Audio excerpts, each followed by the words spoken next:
if you want to be friends with someone, then yeah, like text, whatever, DM, whatever.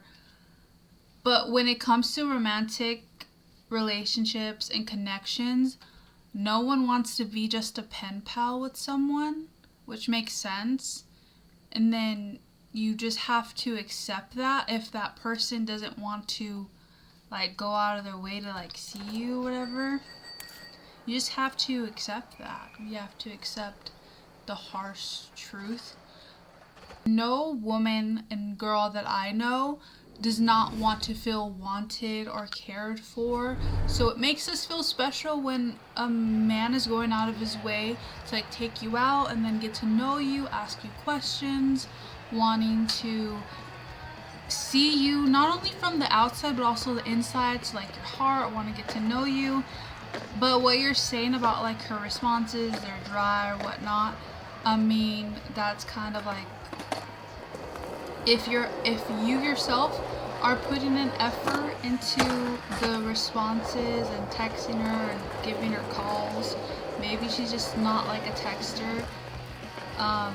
Those are all signs. It's so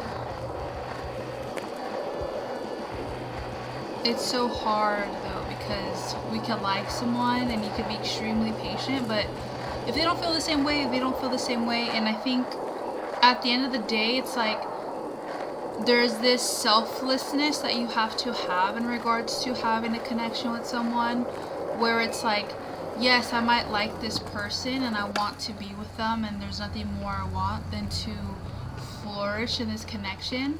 But as much as I like this person and I want to be with them and I think they're the one for me, they also at the same time deserve to be with the person that they really like, they really care for, the person that they're crushing on or whatever.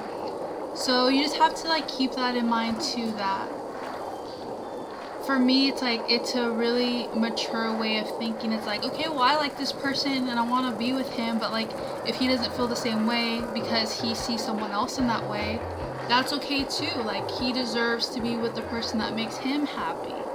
So I think when it comes to like unrequited love and like liking someone or crushing on someone or whatever, I think that's a way that you could think about it to quickly heal. It's hard, but it's something that it's beautiful to keep in mind. That at the end of the day, everyone deserves happiness. Everyone deserves to be with the person that they love. Like that's what this life is about, right? Like being with the person that they yearn for. It's hard healing process indeed. Esri's preaching right now. I don't know. I'm just saying what's on my mind. Okay, let me read what you're saying. I only got to talk on BC twice with her while she was alive. It's that lingering feeling of what if that doesn't stop until there's a hard yes or no. Like, that's understandable though. Like, it's a hard healing process indeed. Appreciate it though, SB. I mean, if you really like the girl, I don't think that you should give up. I think you should continue pursuing her if you feel like it's special, right? I think something too that I learned is when you like someone and you're wanting to get to know them and you want to, what is happening with my girl? There you go. If you like someone and you want to get to know them and you're like at the very, very early stages, what you're gonna want to do is not mirror how they're acting towards you or about you. What you want to do is first give them the complete energy and the attention, and you want to initiate what you would like, right? And so whether that's like texting them, calling them, giving very thoughtful like responses, maybe sending some pictures, being like, oh, I'm thinking about you, or like, you crossed my mind, whatever. So first you want to give a girl or a guy that feeling of like, oh, this person might like me. And then after you give this energy, right, you want to wait and see like, okay, are they going to mirror this? And if they mirror this, that means that they feel the same way about me. But then if they don't mirror this, then it's like that kind of gives you a little bit more answers. So we hear this term of like matching energy, right? I don't think you should start off any relationship or connection with someone matching energy. Like the first thing you want to do is kind of like show them and not tell them, but like show them that you're at least interested, right? Because if you don't show someone that you're interested, then how the frick are they gonna know? Or like, how are they gonna know?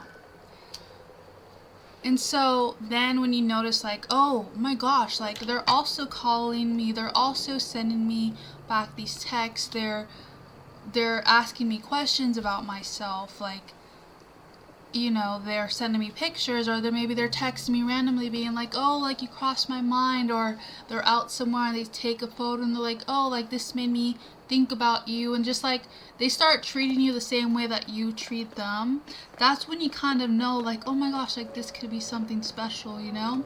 But then when let's say this person is not doing any of those things, I think that will give you a little bit more clarity too, where you don't have to think or question or be confused. Like your answer is the fact that they're not reciprocating, and that's an answer within itself, you know? And so oftentimes girls and guys, they start off a relationship or connection of like, let me just match and do exactly what this person is doing. And then sometimes you're in like this limbo of like, okay, maybe we both like each other, but we're doing the same exact thing to one another, where we're both trying to act nonchalant and like chill or whatever.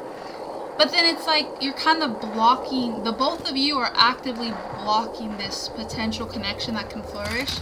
So that's when I say to you, G, like, if you're putting this effort in this, not even so much effort, but this energy of like you're being quite vocal about wanting to get to know her more, you have to really pay attention.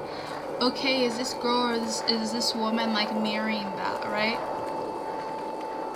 And if you are saying that she's not mirroring it, and maybe it sounds like it's the case where she just sees you like as a friend, that's okay too. And the fact that you stated that you asked her out on a date and then she kind of just ignored the question completely, I think that's a sign within itself. Because if a guy not even that I like, you know, like if a guy that I saw potential in or I was interested in, if he asked me on a date, I would be like, yeah, because I would rather live with like, I tried it didn't work out, so be it. But the fact that you asked her out and then she ignored the question, that's also a sign that she maybe just sees you as a friend, at least for now. So I think, G, it sounds like you're putting in this effort into her, and if she's not marrying it, then I think just pulling back a little bit is really important too, because if you're not, you don't want to, you know, keep holding on or keep lingering or holding on to hope that something will work out. But to me, genuine issue is scheduling with her. Spontaneous and a lot of family birthdays. I know the birthdays aren't BS though, but to me, family oriented is a green flag. I'm fam oriented too. But that's the thing, is that being busy is not an excuse to want to get to know someone. Like, it truly, honestly, is not an excuse. Being busy,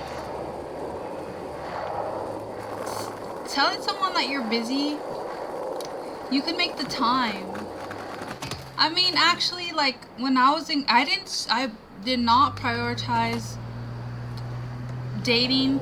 Was not it for me like 2-3 months ago, because I was getting up really early, I was teaching, and then I had more work, like office hours, meetings, whatever, and then I had to do my homework, all my readings for my grad classes, and then I'd have to do like self-care, like self-managing things like the gym, like maintenance, other stuff for myself. And then at night I would have grad school, and my grad classes were like 3 hours long. And so at that time I would say, yes, I was busy. But because I'm busy, that doesn't mean that I'm going to lead someone on, you know? So there's still that weekend or that Saturday or that Sunday where you have time and you could like make time to go on a date. So I think G, from what I'm hearing or I'm understanding, is that they're excuses. And I say this because I've been there where a guy would ask me out and I'd be like, oh, I'm busy. But it's like, if I wanted to go out with you, I'd go out with you. Like, that's bullshit. I think there's something beautiful about like not giving up on the person that you like or you're crushing on. I think that's really special. But also, you maybe should consider dating more than one person, or getting to know more than one person, I should say, if you're not getting what you need or what you want from a specific person.